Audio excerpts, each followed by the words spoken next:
Ration വാതിൽപ്പടി വിതരണക്കാരുടെയും ration വ്യാപാരികളുടെയും സമരം കഴിഞ്ഞ ദിവസങ്ങളിൽ പിൻവലിച്ചിരുന്നു. പക്ഷേ ഇന്ന് ഈ സംസ്ഥാനത്തിൻ്റെ ചില ഭാഗങ്ങളിൽ ഈ റേഷൻ സാധനങ്ങൾ എത്തുന്നില്ല എന്നുള്ളൊരു പരാതി ഉയർന്നിരുന്നു. ഇപ്പോൾ ഭക്ഷ്യമന്ത്രി GR അനിൽ തന്നെ 24-നോടൊപ്പം ചേരുകയാണ്. മിനിസ്റ്റർ, ഈ സമരം പിൻവലിച്ചിട്ടും ഈ ഭക്ഷ്യധാന്യങ്ങൾ റേഷൻ കടകളിലേക്ക് എത്തുന്നില്ല എന്നുള്ളൊരു പരാതി ഇന്ന് രാവിലെ ഉയർന്നിരുന്നു. മന്ത്രിയുടെ ശ്രദ്ധയിൽ ഇത് പെട്ടിരുന്നു?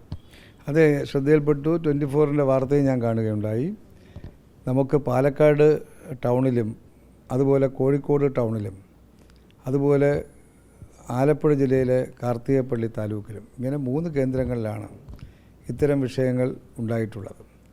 അത് ലോറി ഉടമകൾ എത്തിക്കാനുള്ള താമസമുണ്ടായ വിഷയം, ലോറി ഉടമകൾക്ക് FCIയുടെ പരിസരത്തുള്ള ലോറിക്കാർക്ക് അവരുടെ വാടക കൊടുക്കാത്ത കാര്യം, അതുപോലെ ലോറി ഉടമകൾ ലേബർ ചുമട്ടുതൊഴിലാളികളുടെ ക്ഷേമനിധിയിൽ പണം അടയ്ക്കാത്ത വിഷയങ്ങൾ, ഇങ്ങനെയുള്ള ചില കേന്ദ്രങ്ങളിലെ പ്രശ്നങ്ങൾ കാരണം കുറച്ച് ഡിലേ ഉണ്ടായിട്ടുണ്ട്. ആ ഡിലേ പരിഹരിക്കാൻ ആവശ്യമായ നടപടികൾ ബന്ധപ്പെട്ട കേന്ദ്രങ്ങളിൽ വളരെ പെട്ടെന്ന് തന്നെ നിർദ്ദേശം കൊടുത്തു, അത് നീങ്ങിയിട്ടുണ്ട്. നമ്മൾ അറിയേണ്ടുന്നത്, ഇതെല്ലാ സമരങ്ങൾക്കിടയിലും ഇന്നിപ്പോൾ ഞാൻ പരിശോധിക്കുമ്പോൾ വയനാട് ജില്ലയിൽ 86% കാർഡുടമകൾ റേഷൻ വാങ്ങിക്കഴിഞ്ഞിരിക്കുകയാണ്. അപ്പം വിതരണത്തെ ആ ജില്ലയിൽ ബാധിച്ചില്ല എന്നതിൻ്റെ ഏറ്റവും വലിയ കാര്യമാണ്. അതുപോലെ തന്നെ നമുക്ക് നോക്കുമ്പോൾ കാസർഗോഡ് ജില്ലയിൽ എബോവ് 80%, 80%-ലധികം ആളുകൾ വാങ്ങിയിരിക്കുകയാണ്. സ്റ്റേറ്റിൻ്റെ ആവറേജ് എടുത്താൽ 64%. സ്റ്റേറ്റ് ആവറേജിനേക്കാൾ വളരെ കൂടുതൽ കുടുംബങ്ങൾ റേഷൻ വാങ്ങിയ അനുഭവമാണ് ഞാൻ 2 ജില്ല ഉദാഹരണമായി പറഞ്ഞത്. മിക്കവാറും ജില്ലകളിൽ എബോവ് 61%, അതിന് മുകളിലും 70% നടന്നിട്ടുണ്ട്. എന്നാൽ ഏറ്റവും കുറവ് എറണാകുളം ടൗണിൽ 44%, പാലക്കാട് ടൗണിൽ 46%, അങ്ങനെയുള്ള, അതുപോലെ കൊല്ലത്തെ ഒരു താലൂക്കിൽ, ഇത്തരം കേന്ദ്രങ്ങളിൽ വൈകുന്നേരത്തോടു കൂടി അത് വിതരണം കൂടുതൽ വ്യാപകമാകാനുള്ള നിർദ്ദേശം കൊടുത്തിട്ടുണ്ട്.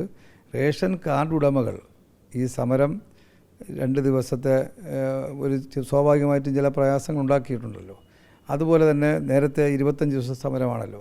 അതെല്ലാം കണ്ടുകൊണ്ട് തന്നെ റേഷൻ കാർഡ് ഉടമകൾ കടകളിൽ വന്ന് സാധനം വാങ്ങാൻ കഴിയുന്ന ഒരു താല്പര്യം കൂടുതലുണ്ടാകണമെന്നതാണ് എനിക്ക് പൊതുവിൽ സൂചിപ്പിക്കാനുള്ളത്. മിക്കവാറും മഹാഭൂരിപക്ഷം കടകളിൽ, ഇപ്പം തന്നെ ഏഷ്യാനെറ്റ് വാർത്തയിൽ ഞാൻ കണ്ടു, ആലപ്പുഴ ജില്ലയിലെ ആ ലൈസൻസിൽ തന്നെ പറയുന്നുണ്ട് കടയിൽ ആവശ്യത്തിലേറെ സ്റ്റോക്കുണ്ട്. ഓരോ കടകളിലാണെങ്കിലും ഗോഡൗണുകളിലാണ്. ഗോഡൗണിൽ ഒരു ജില്ലയിലെ ഗോഡൗണിൽ 4 ലക്ഷത്തിൽ പരം ക്വിൻ്റൽ സാധനം സ്റ്റോക്കുണ്ട്. FCI ഗോഡൗണുകളിലും NFSA ഗോഡൗണിൽ നിന്നും ലിഫ്റ്റ് ചെയ്യാനുള്ള നടപടികൾ ഊർജിതമാക്കിയിട്ടുണ്ട്. ആവശ്യത്തിലേറെ സ്റ്റോക്കുണ്ട്. അപൂർവം ചില കടകളിലുള്ള സ്റ്റോക്കിൻ്റെ കുറവ് പരിഹരിക്കാനുള്ള നടപടികൾ ഊർജിതമാക്കിയിട്ടുണ്ട്.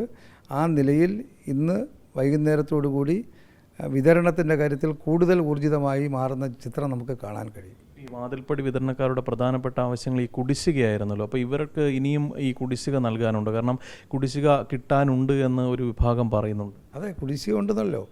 അത് നമുക്ക് നവംബർ മാസത്തെ 40% കുടിശ്ശിക ഇനി നിൽക്കുകയല്ലേ. ഡിസംബറിലെ കണക്ക് സെറ്റിൽ ചെയ്യുന്ന മുറയ്ക്ക് ഡിസംബർ മാസവും കുടിശ്ശികയാകുകയില്ല. അപ്പം ഫലത്തിൽ ഒരു മാസത്തെ തുക പൂർണ്ണമായിട്ടും 1 മാസത്തിൻ്റെ 40% കുടിശ്ശികയുണ്ട്. അത് അവർ അംഗീകരിച്ചുകൊണ്ടാണല്ലോ സമരത്തിൽ നിന്ന് പിന്മാറുന്നത്. മാസത്തെ കുടിശ്ശിക എത്രയും പെട്ടെന്ന് കൊടുക്കാമെന്ന് ചർച്ചയിൽ പറഞ്ഞാണല്ലോ ആ സമരം. അല്ല, അത് പറഞ്ഞത് പോലെ നടപ്പാക്കിയിട്ടുണ്ട്. സെപ്റ്റംബർ മാസത്തെ ബാലൻസ് ഉണ്ടായിരുന്ന തുക ഒക്ടോബർ മാസത്തെ പൂർണ്ണമായിട്ടും, നവംബർ മാസത്തെ 60%, അതിൽ 50% കൊടുത്തിട്ടുണ്ട്. 10% തുക ചില സ്ഥലങ്ങളിൽ ലേബർ ഇഷ്യൂ ഉള്ള സ്ഥലങ്ങളുണ്ട്. അപ്പം ലേബർ ഡിപ്പാർട്ട്മെൻറ്റ് നിലയ്ക്ക് തന്നെ ചുമട്ടുതൊഴിലാളി ക്ഷേമ ബോർഡിലേക്ക് അടയ്ക്കേണ്ട കാര്യം, അത് അടച്ചാൽ മാത്രമേ ചുമട്ടുതൊഴിലാളികൾ സഹകരിക്കുകയുള്ളൂ. അപ്പോൾ അങ്ങനെ സെറ്റിൽ ചെയ്യുന്ന കാര്യങ്ങൾ ബന്ധപ്പെട്ട ലോറി ഉടമകളുമായി NFSA മാനേജർ സംസാരിച്ച് ആ തുക അതിലേക്ക് അയക്കുന്ന നടപടികൾ, പറഞ്ഞ വാക്കിൽ നിന്ന് 1% പിന്നോട്ട് ഗവൺമെൻറ് പോകില്ല. ഈ കഴിഞ്ഞ ദിവസം ഈ ചർച്ച നടത്തിയാണ് ഈ സമരം പിൻവലിച്ചത്. അപ്പോൾ ഇന്ന് ഇപ്പോൾ ഒരു വിഭാഗം ഈ വ്യാപാരികൾക്കിടയിൽ, അതായത് ഈ സമരം പെട്ടെന്ന് പിൻവലിച്ചു, അത് ഈ സമരസമിതിയും ഈ സർക്കാർ അല്ലെങ്കിൽ വകുപ്പും തമ്മിൽ ഒരു അഡ്ജസ്റ്റ്മെൻറ്റ് നടത്തി എന്നുള്ളൊരു ആക്ഷേപം ഒരു വിഭാഗം ഉന്നയിക്കുന്നുണ്ട്. അത് ശരിയല്ല. നമ്മൾ കാണേണ്ടുന്നത് കേരളത്തിലെ റേഷൻ വാങ്ങുന്ന കുടുംബങ്ങളെയാണ്. ആ കുടുംബങ്ങൾക്ക് ഭക്ഷ്യധാന്യം എത്തിക്കുക എന്നുള്ളത് ഗവൺമെൻറ്റിൻ്റെ മാത്രം കടമയല്ല, എല്ലാവരുടെയും പൊതുസമൂഹത്തിൻ്റെ അടക്കം ഒരു കടമയാണ് എന്നുള്ള ഒരു ബോധം നമുക്കുണ്ടാകണം.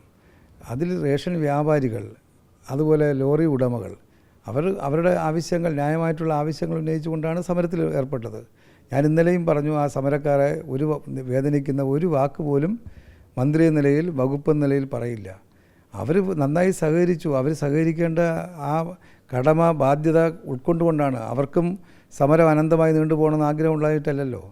അപ്പോൾ അങ്ങനെ അനന്തമായി നീണ്ടുപോയാലുണ്ടാകുന്ന അപകടം ഉൾക്കൊണ്ടുകൊണ്ട് തന്നെ അവർ നന്നായി ഗവൺമെൻറ്റുമായി സഹകരിച്ചു. ആ ഒരു പോസിറ്റീവായിട്ട് മാത്രമേ ഇതിനെ എടുക്കാവൂ. അല്ലാതെ സമരം പരാജയപ്പെട്ടെന്നോ സമരത്തിൻ്റെ നേതൃത്വം നിന്ന ആളുകൾ അങ്ങനെ ഒരു ചർച്ച നമ്മുടെ സമൂഹത്തിന് നല്ലതല്ല. നമ്മളൊരു വലിയ പരിഷ്കൃത സമൂഹമല്ലേ. അപ്പം കേരളത്തിലെ സമരക്കാർക്കും ജനങ്ങളോട് ബാധ്യതയില്ലേ. അങ്ങനെ മുന്നോട്ട് വന്ന ലോറി ഉടമകളാണെങ്കിലും കട ലൈസൻസുകളാണെങ്കിലും അതിൻ്റെ സംഘടനാ നേതാക്കന്മാരെയും ഞാൻ അങ്ങേയറ്റ സന്തോഷത്തോടു കൂടി അഭിനന്ദിക്കുന്നു. സമരം നിന്ന് പിന്മാറിയതിന് അങ്ങേയറ്റ സന്തോഷത്തോടു കൂടി സ്വാഗതം ചെയ്യുകയും അഭിനന്ദിക്കാനും കൂടി ഈ അവസരം വിനിയോഗിക്കുകയാണ്. ഇന്നലെ ഒരു ദിവസം ഈ റേഷൻ കടകൾ മുടങ്ങിക്കിടന്നല്ലോ. അപ്പോൾ അതിന് ഒരു പകരം ക്രമീകരണം ഒരുക്കേണ്ട സാഹചര്യം നിലവിലുണ്ടോ? അത് നോക്കട്ടെ. ഞങ്ങൾ അതിനുവേണ്ടിയാണല്ലോ നാളെയും വീണ്ടും ഇത്തരം പ്രവർത്തനങ്ങൾ റിവ്യൂ നടത്തി ഊർജിതമാക്കാൻ വേണ്ടി നാളെയും കൂടുന്നുണ്ട്. 3 ദിവസക്കാലം വളരെ ശ്രദ്ധാപൂർവം ഇടപെട്ടാൽ പരമാവധി ആളുകൾക്ക് ഒരാളിന് പോലും നഷ്ടപ്പെടാതെ എത്തിക്കാനുള്ള പരിശ്രമമാണ് ഗവൺമെൻറ് നടത്തുന്നത്. കേന്ദ്ര ഗവൺമെൻറ്റിൻ്റെ നിർദ്ദേശം എന്ന് പറഞ്ഞാൽ മുൻകൂട്ടി അവരുടെ അനുവാദം കിട്ടിയാൽ മാത്രമേ നമുക്ക് ഈ കടയിലെ വിൽപ്പന തീയതി നീട്ടാൻ കഴിയുള്ളൂ.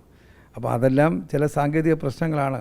എങ്കിലും ജനങ്ങൾക്ക് ഭക്ഷ്യധാന്യം ലഭ്യമാക്കുക എന്നുള്ളതാണ് ഗവൺമെൻറ്റിൻ്റെ കടമ. അത് നിർവഹിക്കാൻ ആവശ്യമാണെങ്കിൽ തീയതി നീട്ടും. റേഷൻ വിതരണവുമായി ബന്ധപ്പെട്ടുണ്ടായ ഈ എല്ലാ പ്രതിസന്ധികളും എത്രയും വേഗം പരിഹരിച്ച് മുന്നോട്ട് പോകുമെന്നതാണ് ഭക്ഷ്യമന്ത്രി അറിയിക്കുന്നത്. ക്യാമറമാൻ വിപിൻ വേളിക്കൊപ്പം MG പ്രതീഷ്, 24.